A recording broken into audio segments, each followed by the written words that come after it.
تو مجھے یاد ہے اللہ کے نبی صلی اللہ علیہ وسلم نے کہا یہ جو قرآن کا جو علم تمہارے پاس ہے یہ مہر کے طور پر صحابیات کو دے دینا. اسی طریقے سے ان کا نکاح ہو گیا. ایک واقعے میں آپ غور کیجئے کتنی آسانی سے نکاح ہو گیا. آج ہمارے ہندوستانی مسلم معاشرے میں آپ دیکھیے اگر لڑکی جوان ہو جائے باپ کو فکر ہوتی ہے کہاں سے لاؤں گا اتنا پیسہ, لڑکی کو جہیز جو دینا ہے. اور افسوس کی بات یہ ہے کہ ہمارے کئی مسلمان مرد و خواتین قرضہ لے کر جہیز دینے کی تیاریاں کر رہے ہیں.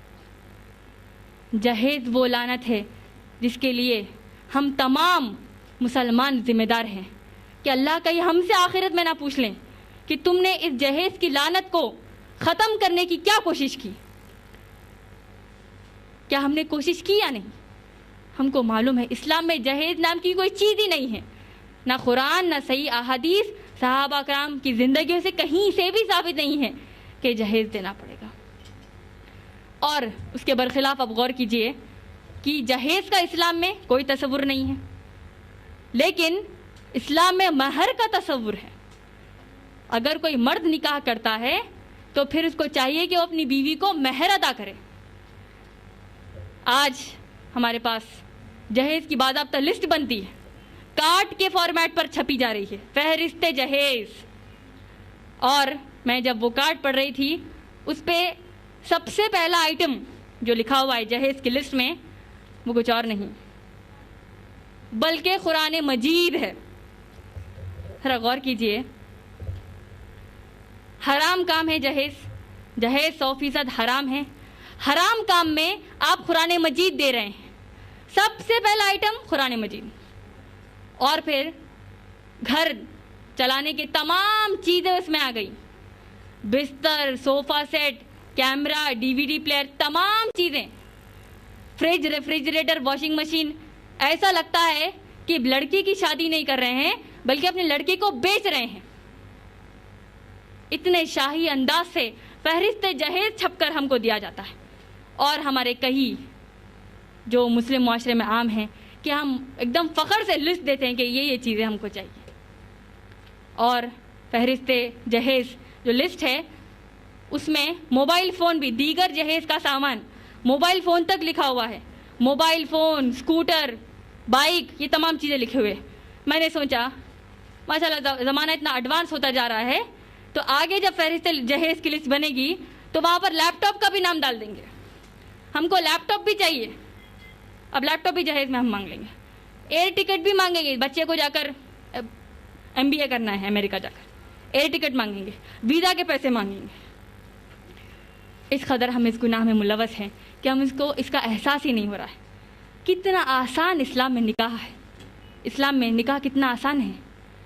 سب سے پہلی شرط نکاح کی لڑکی کی پسند ہے. اگر لڑکا مسلمان ہو تو لڑکی کی پسند دیکھی جائے گی, نہ کہ اس پر کوئی زور زبردستی ہوگی. اگر ہم صحیح بخاری پڑھیں گے جلد نمبر 7 حدیث نمبر 66 اور 69 کے مطابق اللہ کے نبی صلی اللہ علیہ وسلم نے فرمایا کہ چاہے کنواری لڑکیاں ہوں یا عدت گزار چکی بیوائیں اور مطلقائیں ہوں, نکاح ان کی مرضی کے بغیر نہیں ہو سکتا. ان کی رضا نکاح کے لیے اہم ہے. اور پھر غور کیجئے اللہ کے نبی صلی اللہ علیہ وسلم نے صحیح بخاری جلد نمبر 7 حدیث نمبر 69 میں خنسہ رضی اللہ عنہ کو جواب دیتے ہوئے کہا کہ جب خنسہ رضی اللہ عنہ نے کہا کہ میرے ماں باپ نے میرا نکاح میری مرضی کے خلاف کیا تو اللہ کے نبی صلی اللہ علیہ وسلم نے کہا کہ تمہارا نکاح ہی نہیں ہوا, فسخ ہے. اس قدر لڑکی کی اہمیت, لڑکی کی رضا پر اہمیت دی گئی ہے. بغیر لڑکی کی مرضی کے نکاح ہی نہیں ہو سکتا, اس پر کوئی قسم کی زور زبردستی نہیں کی جا سکتی. لیکن یہاں موجود میری بہنیں اس کا مطلب یہ نہ لے لیں کہ جب لڑکی کو اس کی رضامندی پوچھنا چاہیے, اس کی مرضی کے بغیر شادی نہیں کی جا سکتی. اس کا معنی میری بہنیں یہ نہ لے لیں کہ نکاح سے پہلے وہ لڑکوں کے ساتھ ڈیٹنگ پر جا سکتی ہیں, ویلنٹائنس ڈے پر مل سکتی ہیں, گفٹس ایکسچینج کر سکتی ہیں, کالج آج کل تو اسکول بھی بنک کر کے ملنے جا سکتی ہیں. اس طریقے کی اسلام اجازت نہیں دیتا. اس احادیث کا مفہوم یہ ہے کہ اگر کسی لڑکی کو کوئی رشتہ پیش آئے, اگر کوئی لڑکی کسی لڑکے سے نکاح کرنا چاہتی ہو اور وہ لڑکا مسلمان ہو تو کسی کو اس بات پر اعتراض نہیں ہونا چاہیے، کیونکہ اسلامی اعتبار سے لڑکی کی مرضی سب سے زیادہ اہم ہے۔ اور پھر دوسرا اہم مسئلہ جو آج ہمارے معاشرے میں جو ہم نے خود کھڑا کر لیا، وہ ہے نکاح کے وقت ولی کی موجودگی۔ یہ ہم سب جانتے ہیں کہ نکاح کے وقت لڑکی کا ولی ہونا ضروری ہے، اس کے بغیر نکاح نہیں ہوتا۔ لیکن یہاں پر سوال یہ اٹھا، لوگ یہ سمجھتے ہیں کہ لڑکی کا باپ وہی ولی ہوگا، لیکن اگر آپ صحیح احادیث پڑھیں گے، صحیح بخاری جلد نمبر 7 باب نمبر 41 کے مطابق ولی وقت کا حاکم بھی ہو سکتا ہے، اور غیر اسلامی مملکت میں ہمارا جو قاضی نکاح پڑھاتا ہے وہ بھی وقت کا ولی، لڑکی کے لیے ولی بن سکتا ہے۔ یہ کہیں سے بھی ثابت نہیں ہے کہ اگر ولی جو باپ ہے، باپ اگر ولی کے طور پر موجود نہ ہو کسی بھی وجہ سے تو پھر نکاح نہیں ہوتا، بلکہ اسلام میں اتنی آسانی ہم خواتین کے لیے پیدا کی گئی ہے کہ اگر باپ ولی کے طور پر موجود نہ ہو، جو کہ افضل ہے، موجود نہ ہو تو پھر وقت کا حاکم بھی ولی بن سکتا ہے، اور آج ہمارے معاشرے میں جو قاضی نکاح پڑھاتا ہے وہ بھی ولی کا کام انجام دے سکتا ہے۔ ہم کو اور کیا آسانیاں چاہیے؟ نکاح اتنا آسان ہو گیا ہے، ہماری انا کی بنیاد پر، رسم و رواج کو قائم رکھنے کی بنیاد پر ہم نے نکاح کو اس قدر مشکل بنا دیا۔ اللہ سبحانہ تعالیٰ ہم کو سوال کر سکتے ہیں، تم کو قرآن سیرت النبی صلی اللہ علیہ وسلم کے آئینے میں جو حق دیا گیا وہ کیا تھا؟ تم کو مہر لینے کا حق دیا گیا، نہ کہ جہیز دینے کا۔ لیکن ہم نے اس چیز کو عام کر لیا، ہم اپنے ہی ہاتھوں سے اپنے اوپر ظلم کر رہے ہیں۔ اگر سیرت النبی صلی اللہ علیہ وسلم کے آئینے میں اگر ہم سچ میں نکاح کرتے ہیں تو وہ نکاح سب سے بابرکت ہوگا، کیونکہ اللہ کے نبی صلی اللہ علیہ وسلم نے فرمایا کہ بابرکت نکاح وہ ہے جس میں کم سے کم خرچہ۔ ایک جوڑے میں لڑکی اگر جو جوڑا وہ پہنی ہوئی ہے، جو کپڑے وہ پہنی ہوئی ہے، اسی جوڑے میں اگر اس کا نکاح ہو جاتا ہے سب سے بابرکت نکاح ہے، اور وہ اپنے شوہر کے گھر کو چلی جائے گی۔ اس قدر اسلام نے عورتوں پر، تمام انسانیت پر جہیز کا بوجھ کہیں سے بھی نہیں ڈالا۔ انشاءاللہ سیرت النبی صلی اللہ علیہ وسلم کے آئینے میں خواتین کے حقوق کے ضمن میں میرا 5واں عنوان ہے خواتین کے شادی شدہ زندگی سے متعلق حقوق، سیرت النبی صلی اللہ علیہ وسلم کے آئینے میں۔ جب ایک مسلمان عورت نکاح کر کے اپنے شوہر کے گھر کو جاتی ہے تو ہمارے ہندوستانی مسلم معاشرے میں یہ بات عام ہے کہ لڑکی جب گھر کو، اپنے سسرال کو جا رہی ہے تو وہ گھر ساس سسر، جیٹھ دیور، شوہر کے بھائیوں اور بہنوں کا ملا جھلا حصہ ہے، اور شوہر کو ایک جگہ دے دی گئی ہے رہنے کے لیے، اور بالآخر عورت پر یہ فرض کر دیا گیا کہ وہ گھر کے تمام افراد کی خدمت کرے۔ اس کے برخلاف اگر آپ عرب ممالک میں دیکھیں گے کہ اگر کوئی عرب نکاح کرنے کا ارادہ کر لے تو پھر وہ سب سے پہلے اپنے ماں باپ سے الگ ہو کر خود مختار کی حیثیت سے اور لڑکی کے کفیل ہونے کی حیثیت سے وہ سب سے پہلے الگ گھر کا استعمال کرے، الگ گھر لے گا، اور تب جا کر عرب کے ماحول میں اس کو لڑکی نکاح میں دی جائے گی۔ اور یہ جو عمل عرب لوگ کر رہے ہیں، یہ قرآن اور صحیح احادیث کی عین سنت پر عین عمل وہ لوگ کر رہے ہیں۔ یہ جو عمل عرب کر رہے ہیں وہ قرآن صحیح حدیث کی روشنی میں کر رہے ہیں، نہ کہ جو ہم کر رہے ہیں۔ اتنی یہ حق ہمارے لیے نہیں تو کیا ہے؟ نبی صلی اللہ علیہ وسلم نے فرمایا، صحیح بخاری جلد نمبر 7 حدیث نمبر 116 میں، ہر کسی کو کسی چیز کا ذمہ دار بنایا گیا۔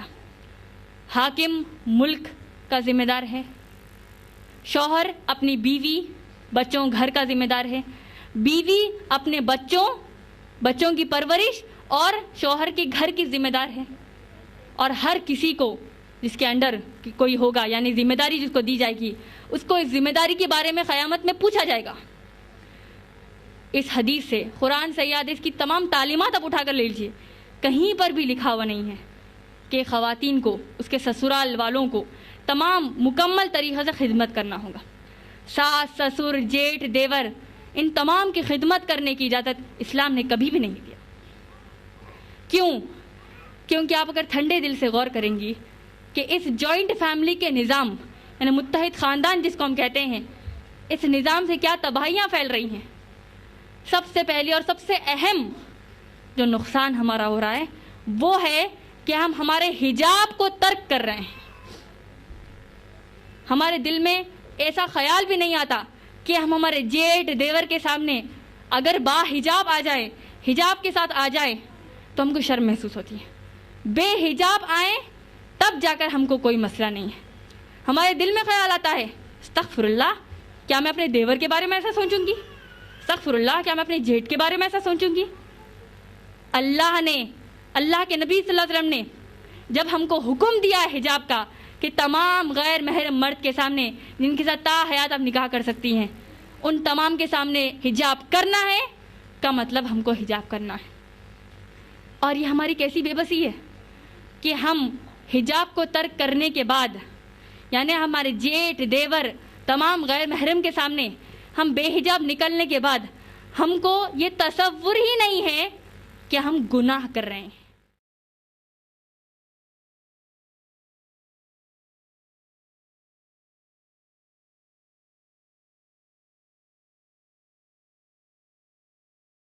غیر محرم کے سامنے ہم بے حجاب نکلنے کے بعد ہم کو یہ تصور ہی نہیں ہے کہ ہم گناہ کر رہے ہیں. ہم بے حجاب ہو کر نکل ہی نہیں سکتے. اور دوسری تباہیاں، غیبت، چغلی، خاندان میں جو لڑائیاں جلد سے جلد پھیل رہی ہیں وہ صرف جوائنٹ فیملی کی بنیاد پر ہے. اسلام نے عورت کو کبھی بھی زبردستی نہیں کی، کبھی بھی عورت پر زبردستی نہیں کی گئی کہ وہ اپنے سسرال والوں کی خدمت کرے. اور آپ غور کیجئے، ایک عورت جب نکاح کر کر آتی ہے سب سے پہلے شادی کے دن کھانا کھلانا فرض ہو جاتا ہے جو قرآن اسلامی اعتبار سے ہے ہی نہیں.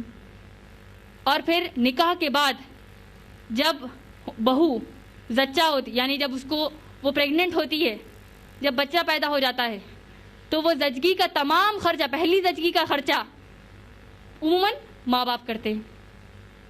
اس کی دلیل ہم کو کہاں سے ملی؟ تو دیکھیے جا کر کہیں سے بھی ہم اپنے آپ پر ظلم کر رہے ہیں. اس کی اسلام نے کبھی اجازت ہی نہیں دی. اسلام نے خواتین کو وہ حق دیا، سیرت النبی صلی اللہ علیہ وسلم نے ہم کو یہ حقوق دیے کہ جب عورت پیدا ہونے سے مرنے تک اس کے لیے ایک معاشی ذمہ دار طے ہے. پیدا ہوتے ہی اس کا باپ اس کی معاشی ضروریات کو پورا کرے گا، he will be the financial caretaker. نکاح کے بعد شوہر فائنینشیل ریسپانسبلٹی کو پورا کرے گا، نہ کہ ماں باپ اس کو پورا کریں گے. تو شوہر پر ذمہ داری ہے. یہ ہم کو حق نہیں ملا تو پھر کیا ہے؟ اور میری تقریر میں جو چھٹا عنوان ہے سیرت النبی صلی اللہ علیہ وسلم کے آئینے میں خواتین کے حقوق کے ضمن میں، چھٹا عنوان ہے خواتین کے طلاق و خلا سے متعلق حقوق، سیرت النبی صلی اللہ علیہ وسلم کے آئینے میں. آج کے دور میں طلاق اور خلا اس قدر اتنا ہمارے پاس اس کا گندا تصور ہے کہ ہم سوچتے ہیں کہ اسلام میں طلاق اور خلا ایک بہت گندی چیز ہے. نعوذ باللہ.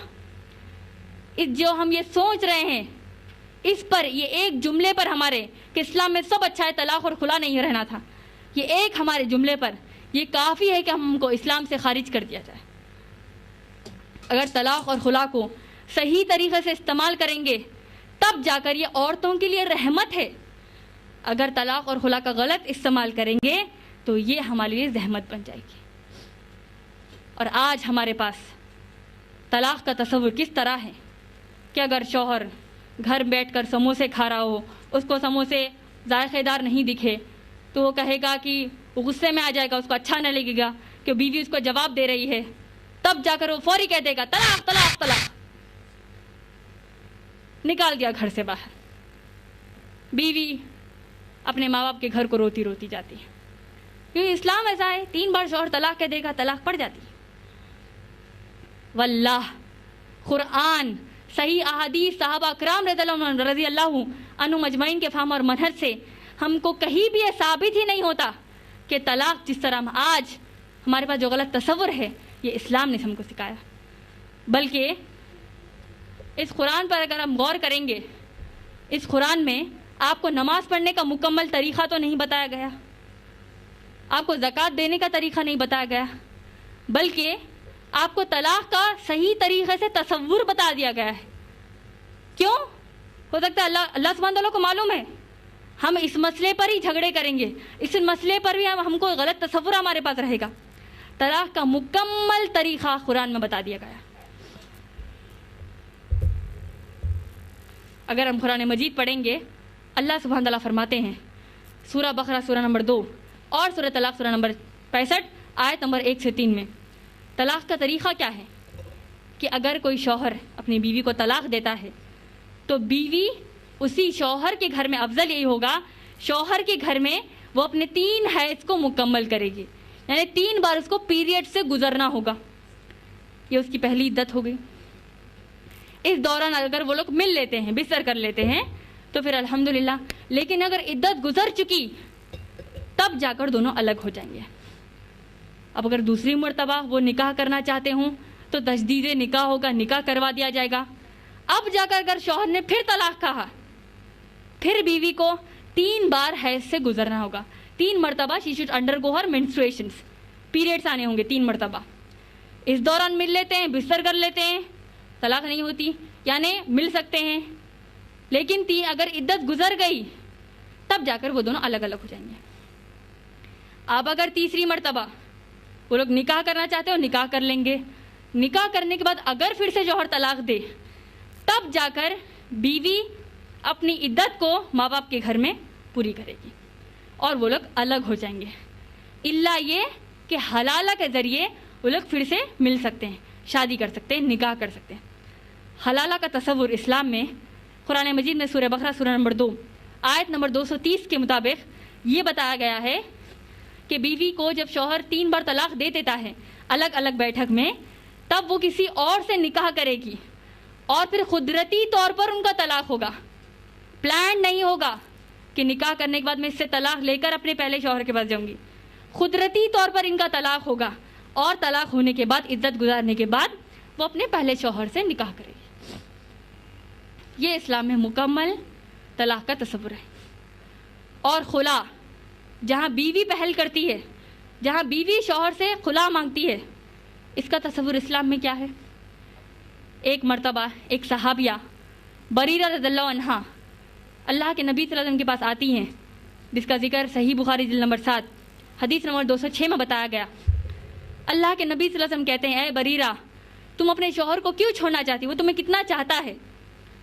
بریرہ رضی اللہ عنہا نے کہا، اے اللہ کے رسول صلی اللہ علیہ وسلم، کیا یہ آپ کا حکم ہے؟ اللہ کے رسول صلی اللہ علیہ وسلم نے کہا، مطلب کیا آپ محمد الرسول اللہ کی حیثیت سے کہہ رہی ہیں؟ اللہ کے رسول صلی اللہ علیہ وسلم نے کہا، نہیں، میں تو سفارش کر رہا ہوں، میں تو تمہارے شوہر کی بنا پر سفارش کر رہا ہوں، یعنی میں محمد بن عبداللہ کی حیثیت سے کہہ رہا ہوں۔ تب بریرہ نے کہا، نہیں اللہ کے نبی، میں خلا مانگنا چاہتی ہوں۔ یہ حق نہیں دیا تو پھر کیا ہے؟ یہ خلا کا حق بھی ہم کو دیا گیا، اور کس قدر دیا گیا کہ خلا کے لیے عدت صرف 1 مہینہ ہے، صرف 1 بار عورت کو حیض سے گزرنا ہوگا۔ اور جیسے کہ میں نے بتایا، طلاق صرف 3 مرتبہ پڑتی ہے، اور بھی 3 الگ الگ بیٹھک میں۔ جیسے کہ آپ نے دیکھا کون مرے گا کروڑ پتی میں 3 لائف لائنز ہوتی ہیں، 3 لائف لائنز ختم ہو گئی تب تو دے نہیں سکتے، کچھ کر نہیں سکتے۔ تو اسی طریقے سے 3 بار شوہر نے الگ الگ بیٹھک میں طلاق دے دیا تو طلاق پھر بعد میں نہیں دے سکتا۔ لیکن عورت کے اختیار میں یہ ہے کہ اگر وہ خلا مانگنا چاہتی ہے شوہر سے، مانگنے کے بعد الگ ہو رہی ہے، پھر سے وہ نکاح کرے گی، اگر کرنا چاہتی ہے پھر سے نکاح کرے گی، اور اس طریقے سے وہ 1 ملین مرتبہ خلا دے سکتی ہے۔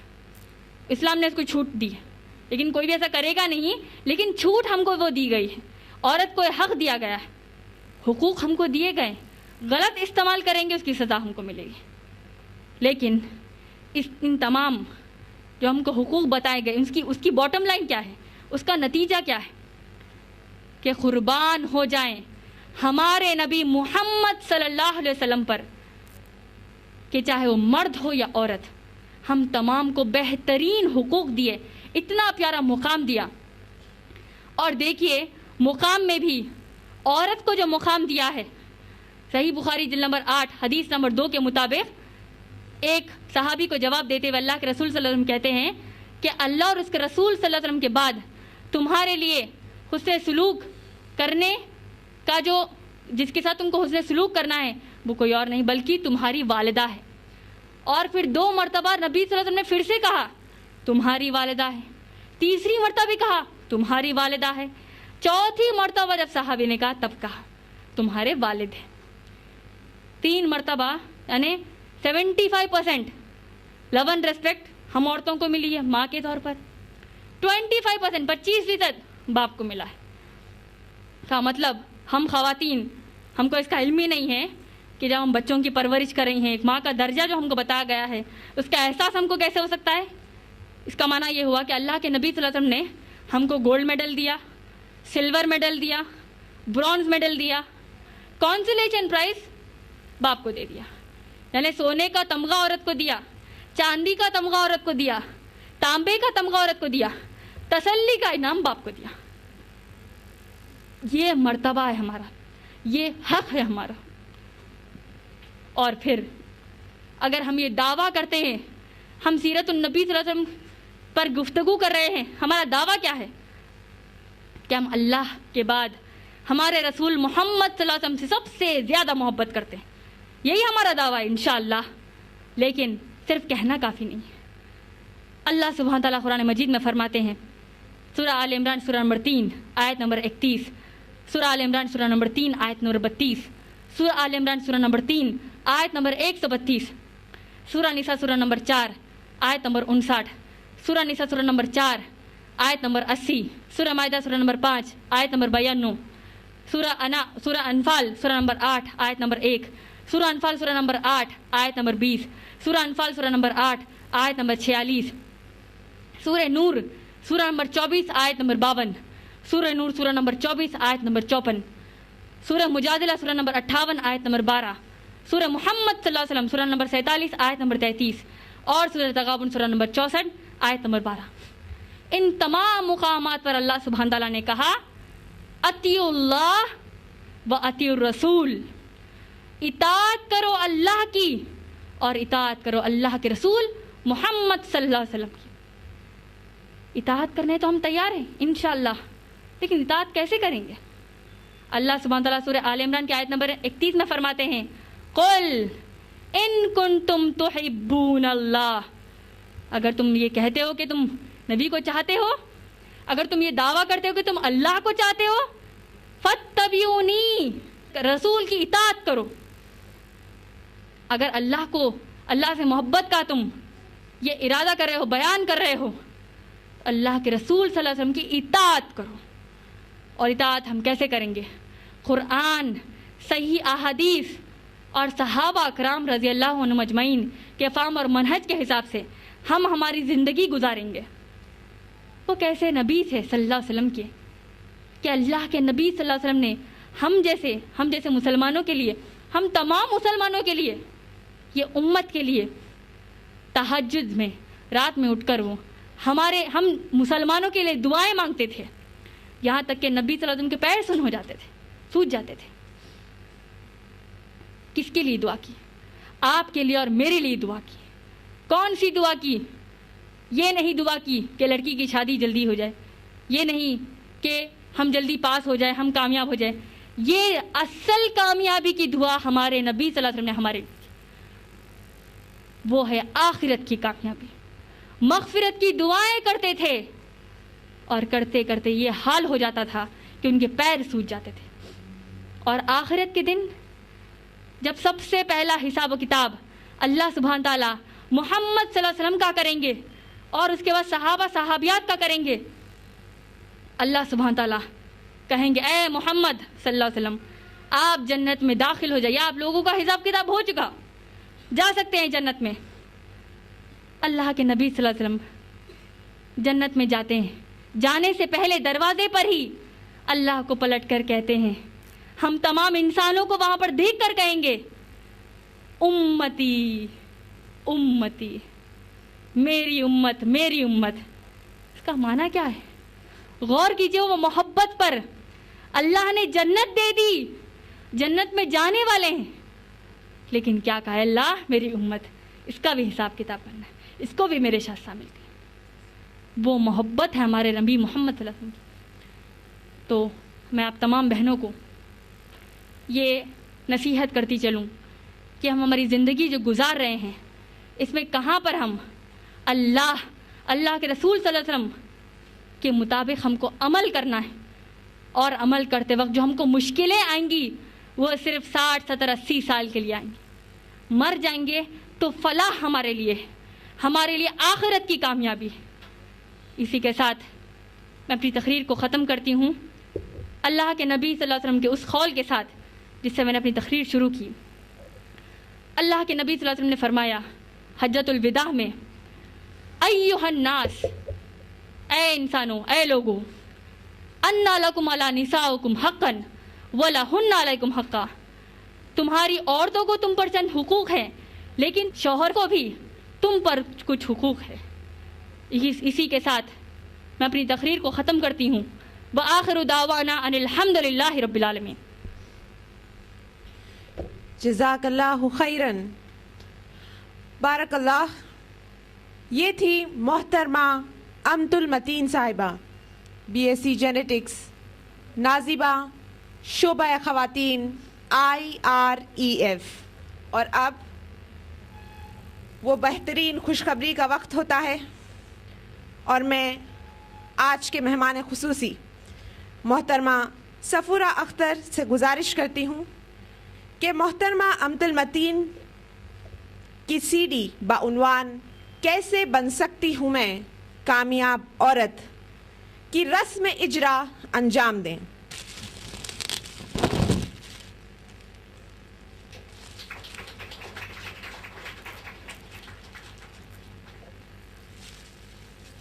اور اب ہم سوال اور جواب کی نشست شروع کرتے ہیں. سوال اور جواب کی نشست شروع کرنے سے پہلے میں آپ کو کچھ اہم اصول بتانا چاہتی ہوں. پہلا اصول، سوال کرنے والی بہن اپنا نام اور مصروفیت بتائیں. سوال مختصر اور عنوان کے تحت ہونا چاہیے. یاد رہے کہ مقررہ سے بحث اور تکرار کرنے کی ہرگز اجازت نہیں ہے. جس کو بھی سوال کرنا ہو وہ مائک کے پیچھے اپنی باری آنے تک انتظار کریں اور پھر سوال کریں. ایک وقت میں ایک ہی سوال کی اجازت ہے، اور اگر دوسرا سوال کرنا ہو تو دوبارہ لائن میں کھڑے ہو جائیں. سوال پیپرز پر لکھ کر بھی کیے جا سکتے ہیں.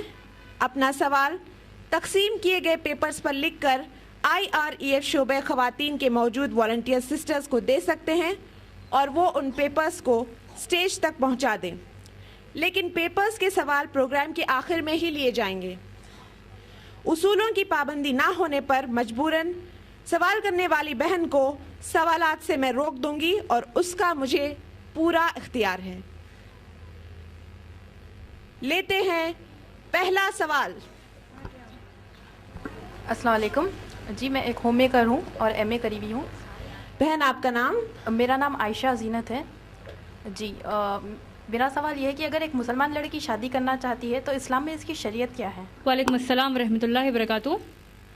بہن نے سوال کیا کہ اسلام میں اگر مسلمان لڑکی شادی کرنا چاہتی ہو، نکاح کرنا چاہتی ہو، اس کی شریعت کیا ہے. مطلب بہن آپ کا مطلب یہی کہ اس کے شرائط آپ معلوم کرنا چاہتی ہیں. جی شرائط. تو بہن اسلام میں اگر مسلمان لڑکی نکاح کرنا چاہتی ہے تو پھر قرآن اور صحیح احادیث کی روشنی میں 5 شرائط ہم کو ملتے ہیں. بنیادی 5 شرائط ہے بہن. سب سے پہلی شرط مسلمان لڑکی کے نکاح کے لیے یہ ہے کہ جس کسی لڑکے سے وہ نکاح کرنا چاہتی ہو وہ لڑکا مسلمان ہی ہو. اس کی دلیل ہم کو قرآن مجید میں سورہ بقرہ سورہ نمبر 2 آیت نمبر 221 میں ملتی ہے.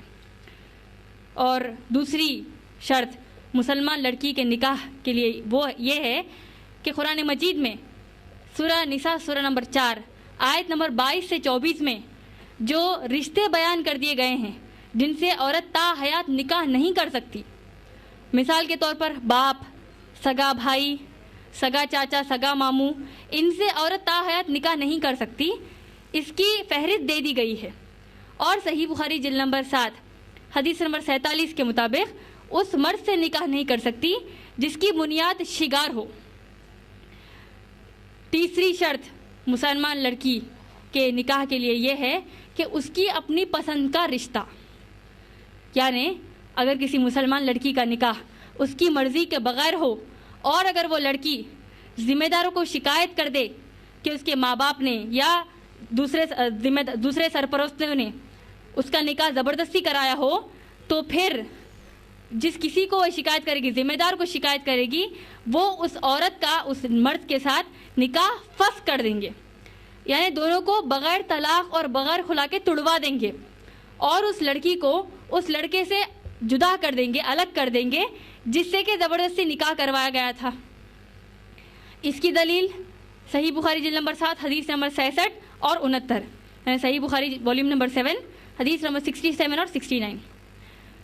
چوتھی شرط مسلمان لڑکی کے نکاح کی ہے نکاح کے وقت 2 مرد گواہوں کی موجودگی، اور 5ویں شرط ہے ولی کی موجودگی، کہ جس کے بغیر لڑکی کا نکاح ابو داؤد جلد نمبر 2 حدیث نمبر 2078 کے مطابق باطل ہو جاتا ہے۔ لیکن ولی کون ہوگا؟ ولی، افضل ولی لڑکی کا باپ ہوگا، مگر اگر لڑکی کا باپ ولی کے طور پر کسی بھی وجہ سے موجود نہ ہو تو پھر کوئی اور ولی یا وکیل، مسلمان مرد ولی یا وکیل نہیں بن سکتا۔ اس کی قرآن اور صحیح احادیث سے ہم کو دلیل نہیں ملتی، بلکہ اگر آپ صحیح بخاری پڑھیں گے جلد نمبر 7 باب نمبر 41 کے ضمن میں بیان کی گئی حدیث کے مطابق مسلمان حاکم یا مسلمان حکومت کا نمائندہ ولی کا کام انجام دے گا، اور غیر اسلامی مملکت میں بسے مسلمانوں کے حکومت کے تائید والا مسلمان خزات کا قاضی وہ بھی ولی کا کام انجام دے سکتا ہے۔ تو بہن، ان بنیادی شرائط کے علاوہ مہر اور ولیمہ کرنے کا اور مہر ادا کرنے کا، یہ 2 واجبات لڑکے پر ہیں بہن۔ امید ہے آپ کا جواب مکمل ہوا۔ جزاک اللہ خیرن۔ لیتے ہیں اگلا سوال۔ السلام علیکم، میں ایک MBA ہوں، میرا نام فصیحہ خان ہے۔ میرا سوال یہ ہے کہ اگر کوئی ساس یا سسر کی خوشی سے خدمت کرنا چاہے تو کیا اسلام میں اس کی اجازت ہے؟ وعلیکم السلام ورحمۃ اللہ وبرکاتہ۔ بہن نے سوال کیا کہ اگر کوئی لڑکی اپنے ساس سسر کی خوشی سے خدمت کرنا چاہتی ہوں تو کیا اسلام اس کو اجازت دیتا ہے؟ بہن، اسلامی اعتبار سے آپ غور کریں گے اس کو اجازت تو مل جائے گی، لیکن اگر ہماری ہر مسلمان بہن اسی طریقے کا خوشی سے عمل کرے گی تو وہ باضابطہ خاندانی نظام بن جائے گا، جس کی اسلام ہم کو اجازت نہیں دیتا۔ ایک آدھ بہن کو اگر اپنے ساس سسر کی خدمت کرنے کی اجازت دے دی گئی ہے تب جا کر وہ اسلام میں خاندانی نظام نہیں بنے گا، اس کی ذاتی پسند ہے۔ اسلام تو ایسا نہیں ہے بہن۔ امید ہے آپ کا جواب مکمل ہوا۔ جزاک اللہ خیرن۔ لیتے ہیں اگلا سوال۔ السلام علیکم ورحمۃ اللہ وبرکاتہ۔ میرا نام مسرت شمیم ہے اور میں خانہ دار عورت ہوں، اور میرا سوال یہ ہے کہ اگر کوئی خوشی سے اپنی بیٹی کو جہیز دینا چاہے تو کیا یہ بھی گناہ ہے؟ وعلیکم السلام ورحمۃ اللہ وبرکاتہ۔ بہن نے سوال کیا کہ کیا اگر کوئی باپ اپنی بیٹی کو خوشی سے جہیز دینا چاہے تو تب بھی کیا وہ گناہ ہوگا؟ بہن، آپ کے سوال کا جواب بھی میں سوال کے انداز میں دینا چاہتی ہوں کہ اگر کوئی انسان خوشی سے جھوٹ بولنا چاہے تو تب بھی کیا جا کر وہ گناہ ہی ہوگا۔ تو اسی طریقے سے اگر کوئی باپ خوشی سے گناہ کرنا چاہتا ہو تب بھی جا کر وہ گناہ ہی ہوگا بہن۔ تو گناہ کو آپ خوشی سے کریے یا پھر جان بوجھ کے کریے یا مجبوری میں کریے، گناہ تو گناہ ہی ہے بہن، وہ تو طے ہے۔ امید ہے آپ کا جواب مکمل ہوا۔ جزاک اللہ خیرن۔ لیتے ہیں اگلا سوال۔ السلام علیکم ورحمۃ اللہ وبرکاتہ۔ میں ایک خانہ دار خاتون ہوں، میرا نام نزہت افروز ہے، اور میں یہ سوال کرنا چاہتی ہوں جیسا کہ ابھی بیان کیا گیا کہ بہو کو ساس سسر اور جیٹھ دیور کی خدمت کرنا ضروری نہیں ہے، اور ایک طرح سے نہیں کرنا چاہیے، اور ایک طرح سے مشترکہ گھر میں نہیں رہنا چاہیے۔ تو جہاں تک جیٹھ اور دیور کا سوال ہے، یہ بات کچھ مناسب لگتی، لیکن ساس سسر کی خدمت نہیں کریں گے تو وہ لوگ کیا کریں گے؟ کہاں جائیں گے؟ وہ لوگوں کی دیکھ بھال کون کرے گا؟ وعلیکم السلام ورحمۃ اللہ وبرکاتہ۔ بہن نے بہت اہم سوال کیا کہ جیسے میں نے اپنی تقریر میں کہا کہ اسلام عورت کو اپنے ساس سسر کی خدمت کرنے کی کہیں سے بھی اجازت قرآن صحیح حدیث سے نہیں ملتی، تو بہن کہتی ہیں کہ اگر ایسا رہا تو پھر ساس سسر کی خدمت کون کرے گا؟ اگر بہو نہیں کرے گی تو پھر کون کرے گا؟ یہی آپ کا سوال ہے بہن. بہن دیکھیے اس کی مثال پھر آپ معاملے کو پھیر دیجئے. اگر بہو کو ہی کرنا چاہیے آپ کے مطابق تو پھر جو اس بہو کے جو ماں باپ ہے اس کی خدمت لڑکے کو کرنا چاہیے. ہمارے پاس یہ رواج بن گیا ہے کہ اگر بہو نکاح کر کے آتی ہے تب اس پر وہ فرض بنا دیا گیا ہے. دیکھیے میں کسی کے خلاف بات نہیں کر رہی ہوں, میں نہ اپنا ویو آپ کے سامنے پیش کر رہی ہوں, میں آپ کو سیدھا اسلامی تعلیمات بتا رہی ہوں. یہاں پر ہم کو وہ ایسا لگ رہا ہے کہ ایک غلط بات ہو رہی ہے. بہن غلط بات نہیں ہو رہی ہے. یہاں پر میں آپ کو علم کے نیت سے یہاں پر آئی ہوں. میں آپ کو بتانا کیا چاہتی ہوں کہ اسلام میں اگر جیسا کہ آپ نے کہا ساس سسر کی خدمت بہو نہیں کرے گی تو کون کرے گی؟ پہلے تو میں نے کہہ دیا کہ بہو کیوں کرے گی, کوشچن ہے بہو کیوں کرے گی. اسی طریقے دیکھیے آپ بہو اگر ساس سسر کی خدمت کرتی ہے تو شوہر کو بھی چاہیے اپنے ساس سسر کی خدمت کرے. ساس سسر ہو سکتا ہے وہ بری حالت میں ہو لیکن شوہر جا کر تو نہیں کرے گا ساس سسر کی خدمت, بہو کو ہی کرنا پڑے گا اپنے ساس سسر کی خدمت. اور آپ کے سوال کا آسان جواب یہی ہوگا کہ اگر بہو نہیں کرے گی تو کون کرے گا؟ بیٹا کرے گا. عرب معاشرے میں یہ کہیں سے بھی ان کے پاس سوال نہیں آیا بہن. یہ ہمارے ہندوستانی معاشرے میں, ہندوستانی مسلم معاشرے میں یہ بات ہے. ہم سیریلز دیکھتے ہیں کہ ان کے ساس بھی کبھی بہو تھی, کہانی گھر گھر کی, اس کے تبصرے کر رہے ہیں ہم. کبھی بیانات سننے کے بعد ہم اس کے تبصرے نہیں کرتے. ہم اس قرآن کو پڑھنے کے بعد مثال کے طور پر آپ پکوان کر رہی ہیں, پکوان کرنے کے بعد آپ قرآن مجید پڑھ رہی ہیں, پھر اپنی بچیوں کو جا کے دیکھو اللہ سبحانہ تعالیٰ قرآن میں کیا فرماتے ہیں. یہ ہم نے جا کر کبھی علم دینے کی کوشش نہیں کی. البتہ ساتھ روز بیٹھ کر وہ غالباً پتہ نہیں کیا ٹائم پر آتا ہے وہ پروگرامز برابر دیکھیں گے. دوپہر میں الگ کے سیریز الگ ہے, شام میں الگ ہے, وہ پورے دیکھیں گے ہم. تو ہم کو یہ جو ہم سیریلز دیکھ رہے ہیں بہن, اس میں ایک ہماری پروگرامنگ ہو رہی ہے جوائنٹ فیملی, متحد خاندان. اور آپ دیکھیے کس طریقے سے ولگیرٹی بھی بڑھ رہی ہے, ننگاپن بڑھ رہا ہے. آپ سیریلز میں دیکھیں آہستہ آہستہ, پہلے خالی شرارے پہنا جاتا تھا, کھڑا دوپٹہ پہنا جاتا تھا, آج اپنا پیٹ کمر سب چیزیں دکھائی جا رہی ہے سیریلز میں. تو آج اگر ہم دیکھتے ہی رہیں گے یہ چیز, اور اگر کوئی نیوکلیئر فیملی ہے یہاں پر بہو اپنے شوہر کو کہتی ہے کہ نہیں میں الگ رہنا چاہتی ہوں, تو اس کو ہم کہیں گے کہ یہ تو گستاخ لڑکی ہے.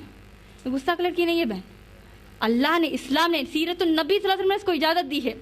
اگر وہ اپنے شوہر کو کہتی ہے کہ میں الگ رہنا چاہتی ہوں, اسلام میں اس کو پوری اجازت دی گئی ہے بہن. کا مطلب لڑکی پر زور زبردستی نہیں کی جا سکتی. اور میں نے جیسے کہا ہم نے اس کو خاندانی نظام بنا لیا, جبکہ سعودی عرب میں خاندانی نظام ہے ہی نہیں.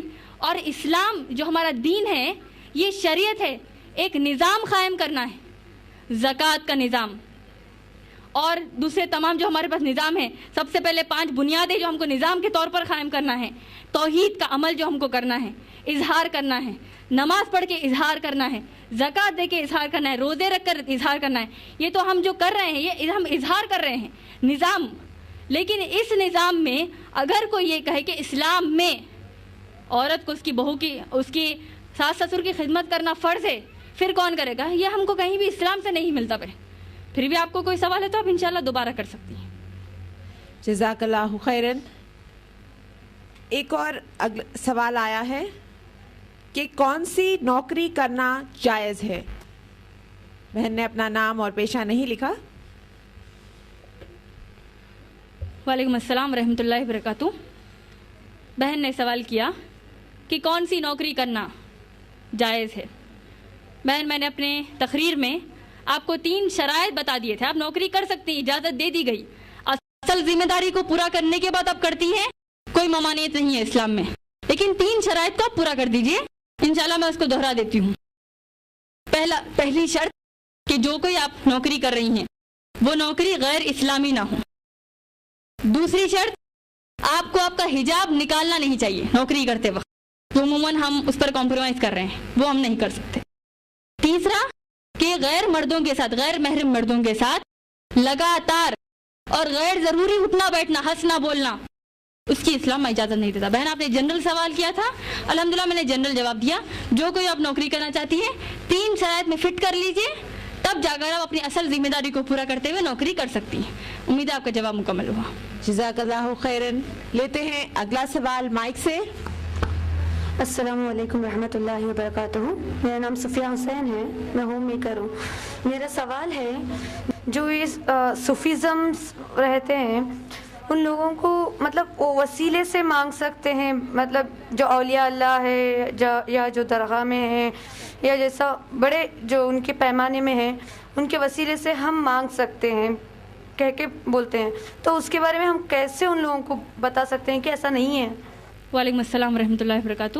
بہن نے سوال کیا کہ صوفیزم میں اور دوسرے کئی مقامات پر, دوسرے حالات میں جہاں پر لوگ وسیلہ مانگتے ہیں اولیاء اللہ کے ذریعے, اور ہم ان کو کیسے سمجھا سکتے ہیں کہ یہ چیز غلط ہے.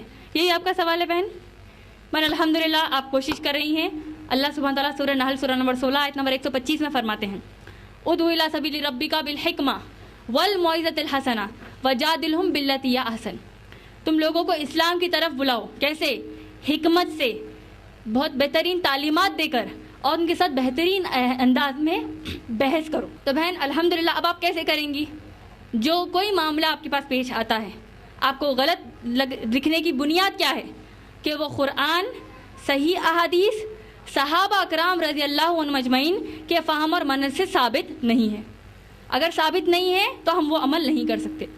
رہا وسیلے کا مسئلہ, وسیلہ میں آپ کو جس میں بتا دیتی ہوں, میں آپ کو یہ نہیں بتاتی ہوں دیکھو یہ غلط ہے, میں آپ کو اس کے بازو بڑی لکیر, اصلی لکیر کھینچ دوں گی, آپ کو صحیح کیا ہے بتا دوں گی. جو قرآن کی آیت اکثر لوگ کوٹ کرتے ہیں وسیلے کے تعلق سے, سورہ مائدہ سورہ نمبر 5 آیت نمبر 35 ہے, سورہ نمبر 5 آیت نمبر 35, جہاں پر اللہ نے وسیلے کا لفظ استعمال کیا کہ تم وسیلے کے ذریعے بھی دعا مانگ سکتے ہو. اب ہمارے لیے بہترین نمونہ کون ہے بہن؟ اسلام کو سمجھنے کا, اسلام پر عمل کرنے کا بہترین نمونہ محمد صلی اللہ علیہ وسلم ہے. اللہ نے خود قرآن میں کہا سورہ احزاب سورہ نمبر 33 آیت نمبر 21 میں, تمہارے لیے نبی صلی اللہ علیہ وسلم بہترین نمونہ ہے. تو پھر اللہ کے نبی نے اس آیت کی تشریح کیا کی, اس آیت کی تفسیر کیا کی ہے؟ اس آیت میں سورہ مائدہ سورہ نمبر 5 آیت نمبر 35 میں جب اللہ نے کہا کہ وسیلہ مانگو, اس سے مراد اللہ کے نبی صلی اللہ علیہ وسلم کہتے ہیں کہ وسیلے سے مراد نوافل نماز ہے, نفل نماز سے مراد ہے بہن. دوسرے اور دو طریقے ہم وسیلے کے ذریعے جو دعا مانگتے ہیں, بنیادی طریقے. ایک طریقہ یہ ہے کہ جو کوئی نیکی ہم کر رہے ہیں اس نیکی کا وسیلہ لے کر ہم اللہ سے دعا مانگ سکتے ہیں. اللہ میں نے یہ ایک چھوٹی نیکی, ایک بڑی نیکی, میں نے اس طریقے سے نیکیاں کیا تھا, اس کے وسیلے سے اللہ میری یہ دعا قبول کرتے. اس طریقے سے آپ مانگ سکتی ہیں. اللہ کے نام و صفات کا وسیلہ لے کر آپ دعا مانگ سکتی ہیں. بہن یہ تمام بنیادی طریقے ہیں وسیلہ کے ذریعے جو آپ دعا مانگ سکتی ہیں. تو آپ ان کو صحیح علم بتا دیجئے انشاءاللہ. امید ہے آپ کا جواب مکمل ہوا. جزاک اللہ خیراً. اگلا کویسچن سلپ سے ہے, what is hijab? Is it necessary to cover the face? وعلیکم السلام ورحمۃ اللہ وبرکاتہ. بہن نے سوال کیا کہ حجاب کیا ہے, حجاب میں کیا ہم کو چہرہ ڈھانکنا ضروری ہے؟ غالباً یہی سوال ہے بہن کا. جی ہاں. بہن جس کسی نے سوال کیا ہے, اسلامی اعتبار سے حجاب کا جو حکم ہم کو دیا گیا ہے سورہ نور سورہ نمبر 24 آیت نمبر 30 اور 31 میں, بہن سورہ نور سورہ نمبر 24 آیت نمبر 30 میں مرد حضرات کو حجاب کا حکم دیا گیا, اور 31 میں عورتوں کو حجاب کا حکم دیا گیا. قل للمؤمنات یغضضن من جلابہن, یہ حکم اللہ نے ہم کو دیا ہے کہ اے مومن عورتوں تم اپنے سینوں پر اوڑھنیاں ڈال لو اور اپنی زینت کو لوگوں کے سامنے ظاہر مت کرو الا کہ جو ظاہر ہو جائے. تو یہ آیت ہم کو بتا دی گئی ہے کہ ہم کو حجاب کرنا ہے. اور سورہ احزاب سورہ نمبر 33 آیت نمبر 59, یہ ایک ریفرنس ہے قرآن میں جہاں پر حجاب کیوں کرنا ہے یہ ہم کو بتا دیا گیا, آپ لوگ نوٹ کر سکتی ہیں. سورہ احزاب سورہ نمبر 33 آیت نمبر 59, یعنی سورہ نمبر 33 آیت نمبر 59 میں اللہ سبحانہ تعالیٰ نے فرمایا, یا ایھا النبی, اے نبی صلی اللہ علیہ وسلم, قل لازواجک وبناتک ونساء المؤمنین یدنین علیہن من جلابیبہن.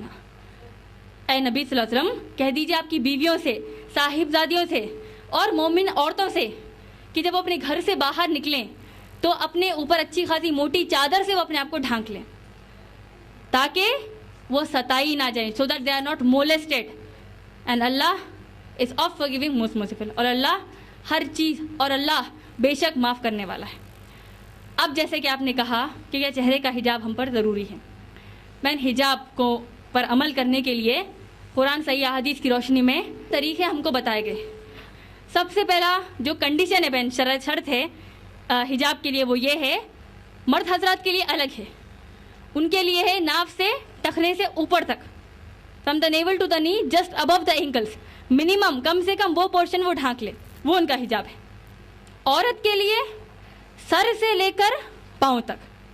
لیکن اگر وہ اپنا چہرہ، اگر وہ کلائیاں اور پاؤں اگر وہ کھلے رکھنا چاہتی ہے تو پھر وہ رکھ سکتی ہے. ہم یہ نہیں کہیں گے اگر کوئی عورت اپنا چہرہ نہیں ڈھانکتی، ہم یہ نہیں کہہ سکتی وہ گناہ کر رہی ہے. اسلام نے اجازت دی ہے. اب ڈھانکنا چاہتی ہے ڈھانکیے، نہیں ڈھانکنا چاہتی، کھلا رکھنا چاہتی ہے رکھیے. اسلام نے اجازت تو دی ہے. دوسری شرط حجاب کی یہ ہے کہ جو کچھ حجاب آپ کر رہی ہوں وہ تنگ نہ ہو، ایک دم ٹائٹ نہ ہو. تیسری کنڈیشن ہے جو حجاب آپ کر رہی ہیں وہ ٹرانسپیرنٹ نہ ہو، یا جس کے ذریعے آپ کے اندر کا لباس ظاہر ہو جاتا ہو، ٹرانسپیرنٹ نہ ہو. پانچویں شرط ہے کہ عورتیں اس طریقے کا حجاب نہ کریں جو سوسائٹی میں، معاشرے میں مرد حضرات کے کپڑوں کے لیبل سے مشہور ہے، اور مرد حضرات عورتوں کا لباس اختیار نہ کریں. اس کا معنی یہ ہے کہ ایک مرد اگر وہ کہہ رہا ہے کہ میں حجاب کرنا چاہتا ہوں اور اورینج کلر کا وہ شال بن لے رہا ہے تو وہ سادھو لکھے گا. اس طریقے سے ہم سادھو نہیں، بلکہ اگر وہ بہت بڑا فراک پہن لے، ایک دم بڑا فراک پہن لے اور کہے کہ نہیں میں حجاب کر رہا ہوں، تو ہم کہیں گے حجاب نہیں، یہ لڑکی کا ڈریس ہے، لڑکی کا ڈریس آپ نہیں پہن سکتے. اس طریقے سے ہم بھی لڑکوں کا ڈریس اختیار نہیں کر سکتے. چھٹی شرط ہے کہ ہم غیر مسلمانوں کے ڈریس نہیں پہن سکتے. یعنی حجاب کے طور پر اگر میں اپنے آپ کو اگر میں حجاب کرنا چاہتی ہوں اور میں نے ایک سفید فراک پہن لیا جو پورا ڈھانک رہا ہے، پھر میں نے ایک ہیڈ اسکارف بھی بنا لیا، تو ہم کہیں گے کہ آپ نن لگ رہے ہیں، آپ عیسائی لگ رہی ہیں. تو عیسائیوں کے جیسا پہچان میں آنے کے لیے ہم اس طریقے کا حجاب نہیں کریں گے. ساتویں شرط ہے کہ اگر ایک عورت اپنے گھر سے باہر یا پھر غیر محرم کی محفل میں جا رہی ہے تو وہ پرفیوم اپلائی نہیں کر سکتی، خوشبو نہیں لگا سکتی. اللہ کے نبی صلی اللہ علیہ وسلم نے 3 بار کہا جو عورت غیر محرم کے ساتھ یعنی گھر سے باہر یا پھر غیر محرم کی محفل میں پرفیوم لگا کر خوشبو لگا کر جاتی ہے تو وہ زانیہ ہے، زانیہ ہے، زانیہ ہے. اتنا بڑا اس کی سزا ہے. اور 8واں حکم، 8ویں شرط یہ ہے بہن کہ ہم ایسا حجاب نہیں کر سکتے جس سے کہ ہم لوگوں کو دھوکہ دے رہے ہوں. مثال کے طور پہ اگر میں ڈاکٹر کا ڈریس اختیار کرتی ہوں، لباس یا حجاب جو بھی کر رہی ہوں، اور میں ڈاکٹر نہیں ہوں اور میں پیشنٹس کا جا کر علاج کر رہی ہوں، تو یہ تو اسلام میں دھوکے بازی ہے. اس طریقے کا بھی ہم حجاب اختیار نہیں کر سکتے. چہرے کا تو میں نے کہہ دیا، اسلام میں اجازت دے دی گئی ہے. یہ کہنا کہ آپ چہرے کو اگر نہیں ڈھانکتی تو گناہ ہوگا، یہ بات غلط ہے. البتہ جب آپ چہرہ نہیں ڈھانک رہی ہیں تو آپ آئی لائنر، مسکارا، آئی شیڈوز وہ خالی آنکھوں کے لیے، پھر جا کر آپ میک اپ کر رہی ہیں، لپسٹک لگا رہی ہیں. یہ میک اپ آپ نہیں کر سکتی اگر آپ چہرہ کھلا رکھنا چاہتی ہوں. سیدھا سادہ کھلا رکھیں. یہاں تک کہ آپ جو نت پہن رہی ہیں، جو نوز رنگ ہے، وہ بھی آپ استعمال نہیں کر سکتی اگر آپ اپنا چہرہ کھلا رکھنا چاہتی ہوں، کیونکہ ہم قرآن کی تعلیمات کے خلاف جا رہے ہیں اگر اپنی زینتوں کو ظاہر کر رہے ہیں. اس کا حکم سورہ نور سورہ نمبر 24 آیت نمبر 21 بہن. تو کھلا رکھ سکتی ہیں چہرہ، اگر رکھ رہی ہیں تو کوئی زینت کا سامان چہرے پر نہیں ہونا چاہیے. امید ہے آپ کا جواب مکمل ہوا. جزاک اللہ خیرن. اس پروگرام کے اختتام سے پہلے میں IREF شعبہ خواتین کی جانب سے اللہ سبحانہ و تعالیٰ کا شکر بجا لاتی ہوں کہ اللہ سبحانہ و تعالیٰ نے ہمیں نبی کی سیرت پر بولنے کا موقع عطا کیا. میں ہمارے مہمان خصوصی محترمہ صفورہ اختر کا تہہ دل سے شکریہ ادا کرتی ہوں، اور منصف ڈیلی کے مینجمنٹ کا، خاص طور سے جناب محمد نصیر خان صاحب کا اور جناب خان لطیف خان صاحب کا تہہ دل سے شکریہ.